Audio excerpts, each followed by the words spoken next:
What is up, everybody? Welcome to the Fantasy Flex podcast. I'm your host, Chris Raybon, and this is your Stock Watch episode for running backs heading into the 2023 season. We're going to talk about guys we think are undervalued, overvalued according to early ADP. Here to break it down with me, as always, one of the top rankers in the game, Sean Kerner. Sean, what's going on? Not much, just dealing with baseball, WNBA, NBA. So, just add some fantasy football to the mix. But yeah, love this time of year. Looking forward to talking about running backs, my favorite position. How about you? Yeah, I'm starting to get into starting to kind of get my initial ranks situated Nice. for this year. So it's always fun. NBA is winding down a little bit. Yeah. So yeah, I'm excited to talk some running backs. I think we both have a lot of opinions on guys for this one. It's not like quarterback and tight end. We're kind of, there's a few guys here and there, but I think running back, obviously one of the two make or break positions in fantasy. So let's start it right off. Who do you got undervalued at the running back position? And I think it's fair to say our opinions might change a lot on these guys just because their value is tied to their teammates more than other positions. So right now, the one guy I think is underrated right now. Or are we going with overrated or underrated first? Yeah, undervalued. Oh, undervalued. Yeah. So the one guy you actually have him. I'll let you take this guy first. But the one guy You can have him. I switched it up, so I have like a bunch of other guys now. All so right. you could go. Khalil Herbert. All right. Yeah. He's RB 35. David Montgomery's gone, but the Bears now have Deontay Foreman, Rashawn Johnson, who I think is a really talented rookie. So there's perception that this could be a 2-3-way running back by committee, which is certainly in the range of outcomes. But I think RB 35 is the perfect time to take a flyer on a guy like Herbert, mainly because he's just really good. He's a really good running back. Last year, he was 14th in missed tackle rate, 3rd in explosive run rate, 4th in yards after contact, and 1st in rush yards over expected, the next gen stat I love. So he's just a very talented running back. And, whenever Dave Montgomery was out, he was a RB2, sometimes an RB1 type of guy. So I think, there's going to be some competition. He might not be the workhorse back, but getting him at RB 35, I think there's just too much value there. That's a range where I like to take, chances. I just think he's too talented to let slip by past RB 35. Yeah, I think his value is dropping a little bit because I forget somebody on NFL.com, I believe it was. I think it was Rosenthal projected Rashawn Johnson to be the starter. But he kind of said, this is kind of a reach. I'm just kind of throwing this out there. But I think that's kind of knocking down Herbert. But I would think, even in a potential committee, he's the most talented guy, one of the more talented runners in the league. So, yeah, I think he's a good bet to win that job and hold on to it. I'll go with let's start with Alexander Madison. He's the RB 30 right now, but Dalvin Cook's very likely to be traded. And I would say more likely than not, probably like 75% chance, if not higher. So you look at Madison, and he just got the 6.3 mil guaranteed. And if the minute Cook gets traded, Madison's value jumps, to RB 15, 10-ish range, 21 and a half carries for 89 rushing yards per game in 4 starts in 2021, along with another 40 and a half receiving yards per game. And then in 2020, he had another couple of starts, averaged about 78 total yards and a touchdown. So he's been very productive, and he's still just 24. He turns 25 in June. So not a lot of tread on the tires. And this Viking offense should be solid. So I like Madison. And I just think at this point of the year, he's that one guy where, it's a little bit risky. I guess there's still a chance Cook doesn't get traded, but the odds are very high, and there's no one that's going to jump up in value more than Madison if potentially given ADP. So love getting ahead of Madison early on here in late May. Yeah, I love that call. And obviously he only hits value if Cook gets traded, and the fact that you think it's 75% means that Madison should probably be inside the top 20. Yeah. So I didn't realize you were that confident that he'll get traded, but I'll trust you. And yeah, just knowing that Madison is a steal at 32 right now. I mean, everything I'm reading, around Cook it's looking like they're just trying to do him, do right by him and try to send him to a spot he wants to go. But yeah, like you saw them trade who was it? Zadarius Smith. Like this team, the cap is really killing them. So I think that contract for Madison, 6.3 mil guaranteed, that's not backup money. That's kind of 150 plus carry money. So I think the writing's on the wall. The Instagram account or Twitter account swapped out Dalvin Cook to Alexander Madison's picture or something. You want to do some internet sleuthing? Plus, I think Dalvin Cook's dealing with he had surgery on his torn labrum, so he probably can't pass the physical to get traded right now. So they're probably waiting for that to happen. So the fact that he hasn't been traded yet isn't a surprise. I think that's what's the holdup. So yeah, like it seems likely that he will get traded. Yeah. All right. Who else you got? So I'm going with your boy Rashad Penny, just because he's going RB 41 right now, and I think that's the perfect time to take a running back like him. I just think he has a ton of upside in the Eagles' offense. He's averaged 5.7 yards per rush in his career. Now he gets to play behind arguably the best offensive line in football.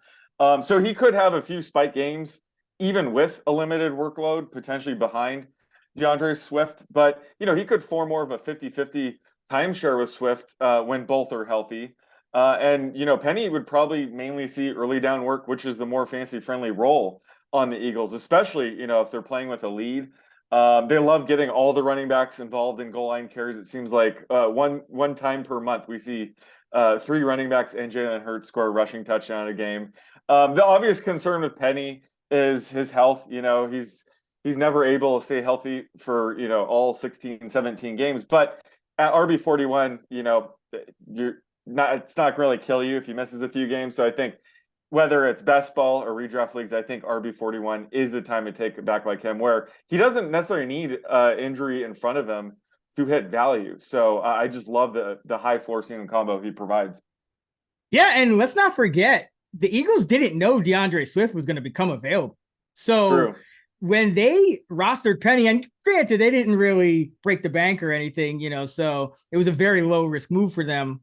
I think he got like under $1 million guaranteed or something like that. But, he was kind of slotted into that Miles Sanders role before the Swift acquisition. And I'm not sure that changes massively. Obviously, I think, you make room to get Swift a little bit more, of a split. But yeah, like you said, it could be a 50-50 split. It could even be Penny leading the backfield when he's healthy. And we've seen him, he had that stretch where he was the best running back in football a couple years ago. I think it was 2021, like December. So yeah, like the last 6 games, he was like RB 2 or 1, something like that.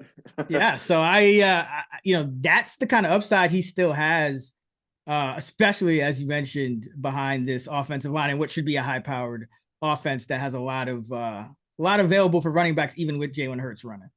I'm going with Tyler Algier at running back 44. I think that, Bijan is going to be great. He's being drafted as a top 5 back. Fine, great. But I still think Algier is going to have more value than this. RB 44. Atlanta was second in the NFL with 26.7 running back carries per game. And Bijan, they've already said they're going to use him all over the field. They're going to have him line up in the slot, out wide. So I think Algier will still be in the backfield quite a bit and get quite a bit of snaps because Patterson's the guy. He's going to be shifting to wide receiver pretty much full-time according to the report. So I think that Algier is being a little bit undervalued here, especially when you consider that, he's got massive upside as a Robinson handcuff, but I still think he'll be able to give you some standalone flex value in that RB2 role.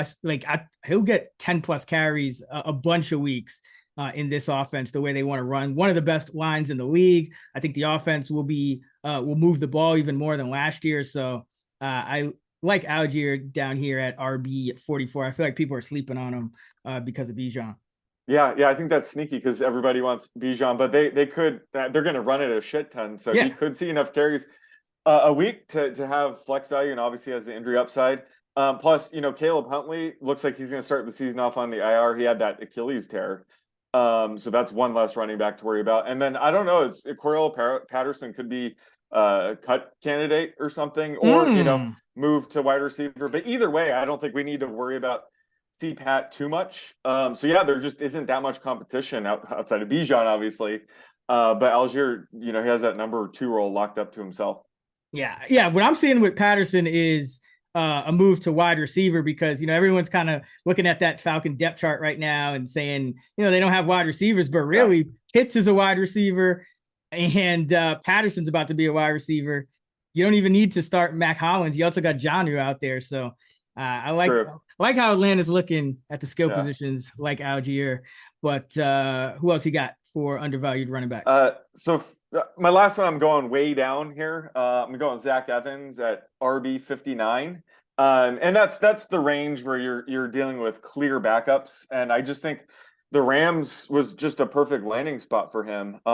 He should open the season as Cam Akers backup. They have a similar skill set. And I don't think he's going to leapfrog Akers necessarily. Akers finished last season strong, much to my chagrin, finishing with 3 straight 100-yard games. But Zach Evans, he's pretty talented, but for various reasons, he didn't really produce up to his potential in college. So he could be sneaky in the pros. He could surprise people. So right now, he's just the clear backup. I think Kyren Williams is more of just the receiving back. If Akers were to miss time, it would be Evans that would step up. So I think you're getting a pretty good value on a clear number 2 back in Evans at RB 59. Pour one out for Kyren Williams. Yes, pour one out. He could still be a factor, especially, the Rams. What's their win total now? 6.5. Yep. If they turn into a disaster and have more trailing game scripts, that could suit into Kyren Williams. But I'm done trying to figure out what Sean McVay is going to do with them. But Evans is more of a true workhorse back, so I think he could. He's very similar to Cam Akers, so I think he has a ton of upside in this offense. Yeah, man, and I'll keep with the rookie train. I think this is the time of year try to take some shots on some rookies. Guys probably will end up moving up. I like Tank Bigsby for Jacksonville, 3rd-round pick. Has been showing out well as a pass catcher in camp. And Travis Etienne, I don't think they actually ever wanted to give him quite as big a role as he had last year. This James Robinson was so ineffective that they just kind of moved him and got what they could. But Etienne still had 10 games where he played 55% or less of the snaps, including 3 of the past 4. And he had pretty good injury luck last year because he did get banged up a couple of times, but he played in all 17 games. So I think that Bigsby, that 3rd-round pick, that's pretty high draft capital for a Jacksonville team that had a lot of needs on defense. So I think this guy is going to play and win that number 2 job sooner than later, probably coming out of camp by week 1. And another thing I noticed with Etienne, he only converted 4 of his 23 carries inside the 10 for touchdowns. So that's another spot where maybe Bigsby gets some look there as well. So I think there's some nice upside here for a variety of reasons. You got the handcuff factor. I think Bigsby could end up getting that Robinson role, which would be a kind of a standalone flex value. And you also got the potential goal line work as well. So like taking the flyer on Bigsby. He's RB 51 right now. I love that. I was gonna say he does kind of fit that bill for the James Robinson role and the goal line role. And the Jaguars offense could be pretty potent this year. So that goal line role could allow him to score, 5 to 8 touchdowns easily. Yeah, he's, kind of one of those guys I think might surprise people. And one more, Jaylen Warren. He's RB 64. I think that's too low. I wouldn't be surprised if he starts to cut into Najee Harris's workload a little bit. He was better than Najee in yards after contact, 3.1 to 2.7. And that's predictive. The yards before contact is a lot more random and it's a lot more to do with the quality of your line. But after contact, that's a little more sticky year over year. Also, yards per route run, another one of those stickier metrics. Warren 1.3, Najee 0.8, so half a yard per route better is Jaylen Warren. And he was the better pass blocker last year, too. Just 2 pressures on 50 pass block snaps compared to 8 pressures allowed for Najee on 90. So Najee allowed a pressure rate of 9% versus just 4% for Warren. So I think Warren's usage is going to kind of tick up. And another guy who's that clear handcuff, I think for Najee going pretty late here, and Najee going pretty early. So I like the kind of the leverage you're getting just by taking a flyer on him in like a best ball format or something like that too.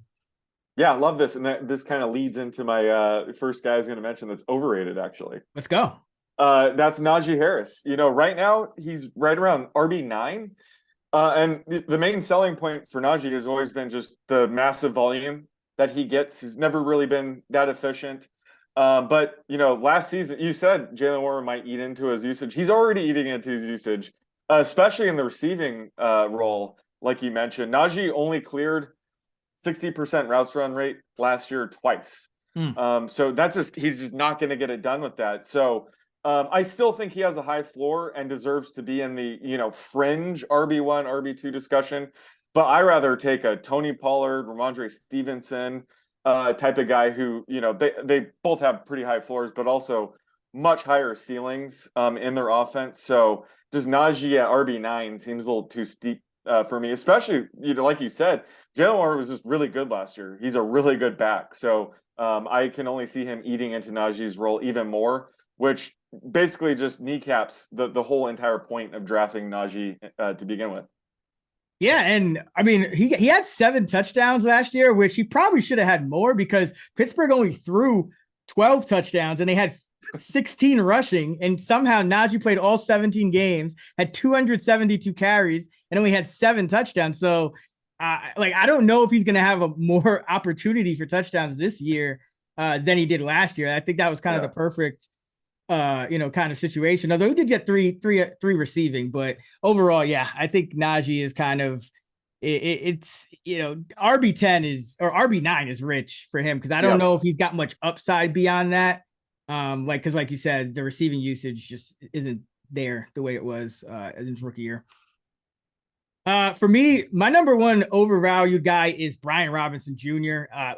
He just sticks out like a sore thumb to me. You have that new offensive coordinator, Eric Bieniemy. So, Scott Turner's out, and everything I'm hearing out of camp, reading between the lines, it kind of sounds like that was Turner's doing with, going to Robinson and going away from Gibson and all that stuff, because Eric Bieniemy said he quote loves 6th rounder Chris Rodriguez, who was like another Brian Robinson early down physical short yardage guy. And then he also said he's excited about Gibson. And then Ron Rivera said he would like to see Gibson get more tries, quote, obviously. So the only guy that I haven't heard talked up by Bieniemy and Ron Rivera this offseason has been Brian Robinson. And I think, you could kind of understand why, especially when you have a new offensive coordinator coming in, because Robinson, very volume-based and inefficient, just 3.9 yards per carry and 2 touchdowns and 205 carries, just 6.7 yards per catch, 50th of 60 qualified backs in yards after contact, which is not great for a guy who's supposed to be, big bruising back. And he's very game script dependent, 17.1 carries per game last year, despite playing just 43% of the snaps, averaged just 1 target and 0.8 catches per game. And Washington actually went 6-5-1 in the 12 games Robinson played. Their win total for this entire year is 6.5. So you could see some worse game scripts. I just don't think Bieniemy is sold on Robinson. Sounds like they're going to go a little bit more Gibson, and they may even give this guy Rodriguez some cracks as well. So yeah, Robinson, I'm not feeling him in the top 30. He's RB29 right now. I think he should be outside the top 36 until we can kind of get more clarity that his role will be anything close to what it was last year, which I don't think it will be anyway, because like I said, I just don't think Washington will have those game scripts. Yeah, no, I agree with that. He's definitely game script dependent, and the Commanders aren't going to provide him any games, to see a bunch of carries. So I think, yeah, their schedule, their win total sets up Gibson way better. Gibson will finally get to take over that JD McKissick role. That's more of a natural playing style for him. So yeah, it's especially with Chris Rodriguez Jr. in the mix. I don't see how you could take Robinson in the top 30 right now. Who else you got under overvalued? So, I was I thought Rashad Penny was undervalued. So I got to go with DeAndre Swift being overvalued at RB 20 right now. After the Lions brought in David Montgomery and then drafted Jahmyr Gibbs, Swift landing in Philly was the best case scenario for Swift. But I think, his ADP is slightly out of control at this point. He should be the week one starter in an elite offense behind a great offensive line. We obviously know Swift is very talented, but I'm just worried about his receiving potential in this offense. The Eagles aren't really a team that really throw to the running back much. Jalen Hurts is more likely to scramble than he is to dump it off to a running back. So there were 10 games last year where they had 3 or fewer running back targets. Now that could change now that they have a pass catching back like Swift, but I don't expect it to go up too much. So I think that just caps his upside. And he's going to have to share the wealth with Rashad Penny, Kenny Gainwell. They always love getting Boston Scott involved, especially around the goal line. So it's just one of those situations where the Eagles have so many running backs. It's just hard to take the most expensive guy, who is Swift at RB 20 right now. And I just rather, invest in Penny later on. Not to say that I think Swift will be a bust or anything, but just RB 20 is too rich, just given the situation. We don't really know how things are going to shake out. Yeah, that's the thing with the Eagles, is that we really just don't know at this point. And we have 2 new guys in that backfield to go along with Gainwell and Scott. So we'll see. Even how does that depth chart shake out? Do they is one of those guys a healthy scratch? Do they cut one of them? Or are all 4 active on game day? Like it's an interesting situation. Definitely something to monitor in camp. But I agree. I think right now you take the cheaper guy in Penny, and maybe Swift falls down a couple notches come August.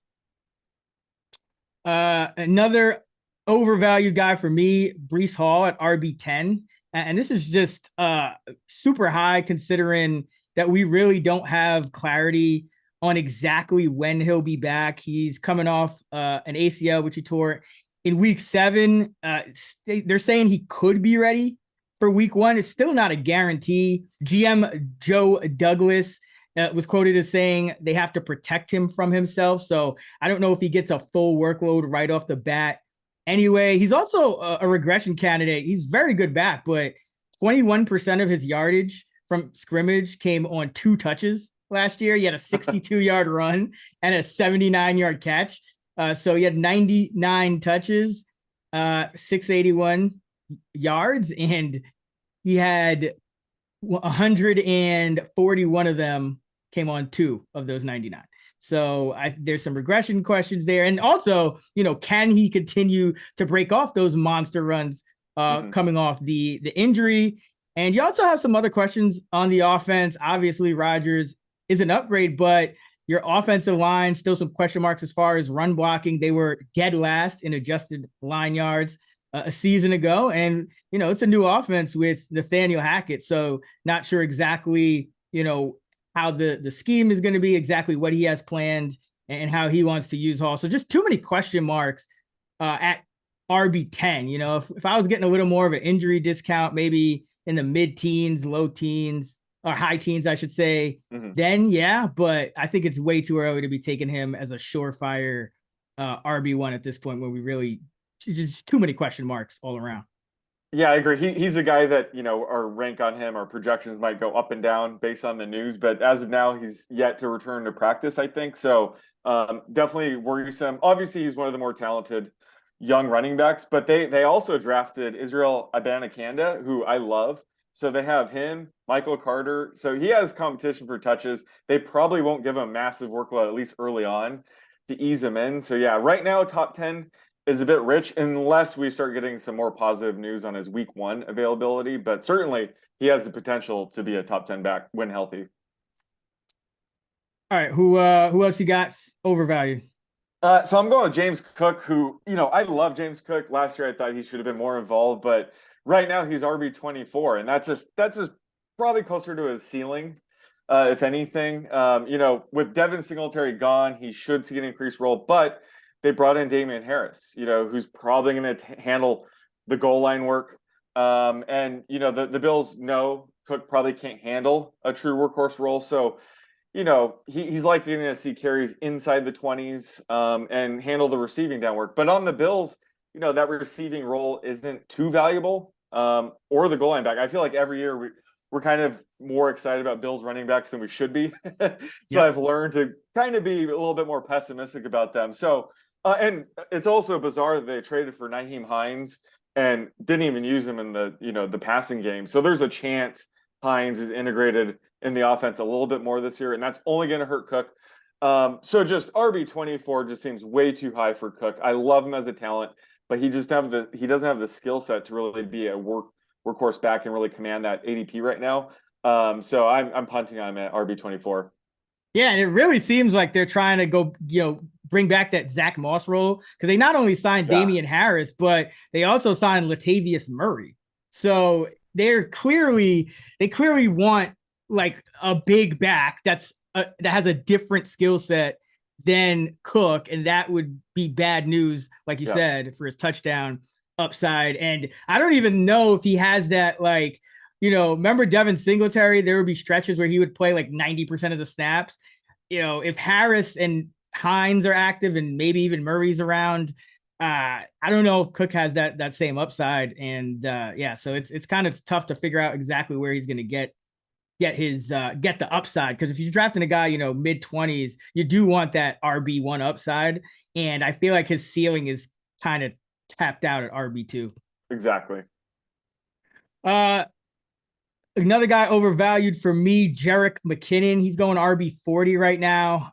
Massive regression candidate. He had a 5-game stretch, weeks 13 to 17, where he scored 8 touchdowns, and he had a career high 10 touchdowns last year on 128 touches. That means he scored a touchdown every 12.8 touches. For his career, he scores a touchdown every 40 touches. So massive regression candidate, even with the Chiefs offense. He didn't crack 9 half PPR points in any other game outside that week 13 to 17 stretch, double-digit PPR points in just 2 other games. And even the 17 games played that he had last year, not necessarily a guarantee to continue, because he's missed 36 games over the past 5 seasons. He also put up a career high in yards per catch at over 9. His career average is around 7.5. So pretty much every category he's due for regression. He's 31 years old now, and he still only averaged 4 carries and 3.3 catches per game last year. So just 7.3 touches.